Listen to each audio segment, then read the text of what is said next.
There is this beautiful verse written in Psalm 119, which says that everything serves the purpose of God. Please remember that.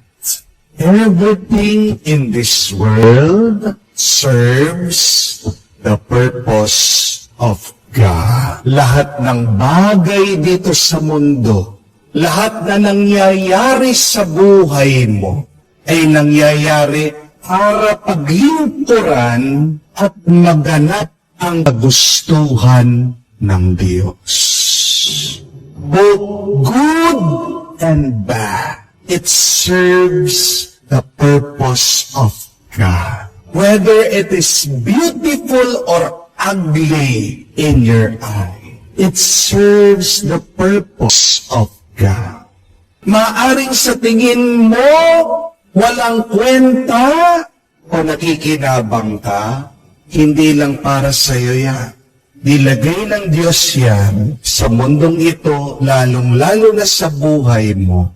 Ito ay dahil para sa kanyang mabuting plano at dahilan. Amen? Isa sa palaging tinatanong ng mga tao ito, bakit kaya ang Diyos, nung ginawa niya ang mundo, nung ginawa niya ang buhay natin, bakit meron pang sakit? Ganyan po ba natatanong yun? Why can't we have a life that is free from pain? Bakit kailangan pa tayong masaktan? Bakit kailangan pa tayong magdusa? Nasabi natin ang Diyos ay mabuti, ang Diyos mapagmahal. Panginoon, kung talagang mahal mo kami, bakit hinahayaan mo kaming masaktan? Because remember once again, go back to that verse. Even pain serves a purpose. Kung walang dahilan, hindi ilalagay ng Diyos yan sa buhay mo. Amen? And what is the purpose of pain? It is a signal for you to do something. Pag nasasaktan ka, palatandaan yan na kailangan bigyan mo ng pansin, alagaan mo, ingatan mo, mag-focus ka dyan. Alam niyo po, sabi naman, doktor, pag sa katawan natin, may nararamdaman kang kirot, magpasalamat ka. Kasi pag wala kang nararamdaman na kirot, pagkatapos pag nagpa-check up ka, makikita nila huli na palang lahat. Yung kirot, yung pala yung signal, yung pala yung palatandaan, nag-uumpisa na yung sakit sa iyo. Dahil kung hindi pala kumikirot, kung wala palang sakit, mas delikado po yun. Yun yung nakakamatay na sakit. Pag meron tayong sakit sa ating pagsasama, anong ibig sabihin? Isang tatandaan na tayo'y nagmamahal, na meron tayong pinapahalagahan. Di po ba?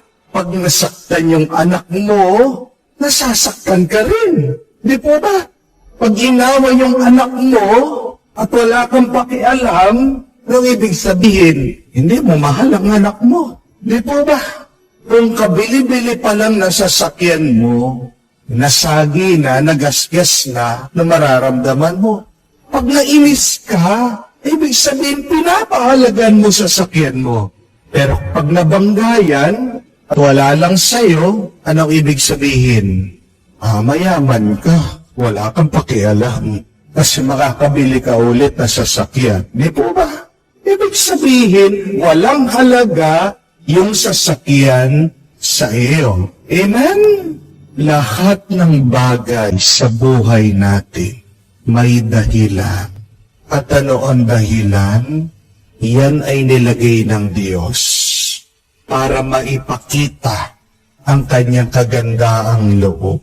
Yan ay nandiyan para maipakita ang kanyang presensya.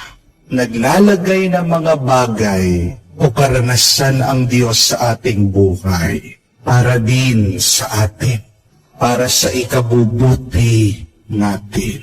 Kaya nga po tingnan niyo, sa Ebanghelyo, bakit hinayaan ng Diyos ang mga tapat na tao minsan na magdusa, maghirap?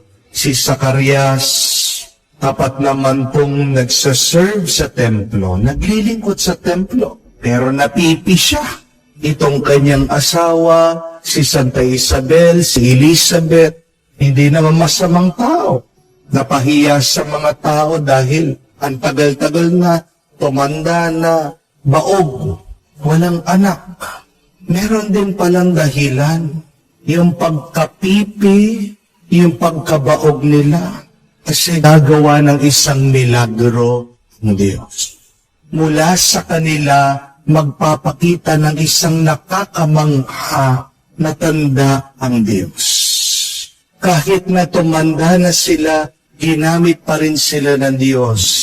Naging instrumento sila para isilang ang magpapakilala sa ating Panginoong Jesucristo, si San Juan Bautista. Even the barrenness, even the muteness, serve a purpose.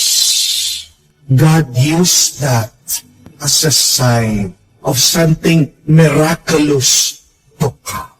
Ganyan din po, palagi nating isipin, pagnilayan, ano man ang nangyayari sa iyong buhay, sabihin mo, this serves the purpose of God. Magpasalamat ka na agad sa Diyos dahil gagamitin yun ng Diyos para maipakita ang isang nakakamanghang plano sa iyong buhay. Kung iniwan ka ng asawa mo, ayaw ka na niya, sabihin mo, salamat Lord, this serves your purpose. Kung nalugi ka sa business mo, wala kang pera, magpasalamat ka, thank you Lord, this serves your purpose. Kung nagkasakit ka man, nalaman mo, cancer yan, sabihin mo, salamat Lord, this serves your purpose. Lahat na nangyayari sa ating buhay ay mabuti at may mabuting dahilan. Bakit nagiging masama lang yan? Sa paningin mo, amen? Nagiging masama lang ang mga bagay dito dahil sa paghuhusga ng tao. Amen? Remove your judgment. Alisin mong masamang paghuhusga mo sa mga bagay.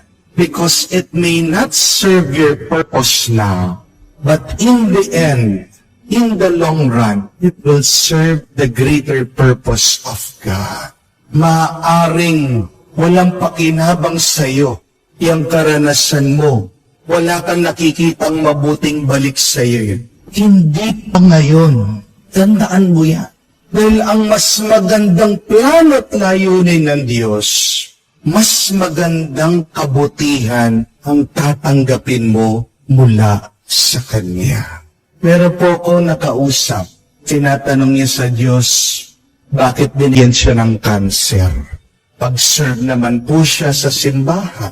Di naman po siya masamang tao. Pag meron mga humihingi sa kanya, nagdo-donate siya. Bakit kaya siya binigyan ng cancer? Tumigil po siya sa kanyang pagtatrabaho dahil nagka-cancer siya. Pero alam niyo po, nung habang nagpapagaling itong taong ito, mainanyayahan po siya na mag-serve ulit sa simbahan. At nung nag-serve siya, hindi lang po sa simbahan, pati po dun sa mga bata na nasa DSWD.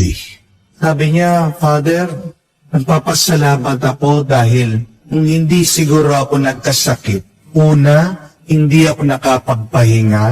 Pangalawa, hindi ako nagkaroon ng oras para maibigay ko yung buong panahon ko, buhay ko, makapag-serve sa mga bata. Kasi Father, sabi niya, nung nakapag-serve ako, naglilingkod ako sa mga bata, kahit na may sakit ako, tuwang-tuwa ako. Yung mga bata na pinupuntahan ko, binibisitahan ko, nakikita ko, broken families sila, wala silang magulang, ako yung nagmistulang nanay nila. Nakita ko yung Ano ba yung purpose ko? Ano ba yung dahilan ng aking buhay doon? At alam niyo po kung ano nangyari. Sa kanyang pagsaserve, gumaling siya. Dahil yung tuwa na kanyang nararanas, yan yung nagpagaling sa kanya. Pwede kang maging malungkot. Di po ba? It's your choice to be sad, to be lonely, to be miserable when you have problems. And yet, I am challenging you, my dear friends. When you have a problem, please open your minds. Please open your eyes. Please open your hearts and ask this question. What is God's purpose in this problem? Paano ba itong problemang ito makakatulong sa plano ng Diyos? At paano ba ako makakapaglingkod para sa kanyang kagustuhan? Tandaan mo, walang binibigay na bagay at karanasan ang Diyos sa iyo na walang kwenta. Lahat ng ating mga karanasan, lahat ng mga tao dyan sa buhay mo, kahit na sinasabi mo, sasaktan ka nila, may dahilan yan. May mabuting dahilan yan. Nandiyan yan para paglingkuran ang plano ng Diyos at para mas mapabuti. That is why the good news is everything is a blessing. Everything is a grace from God for you and for the Lord.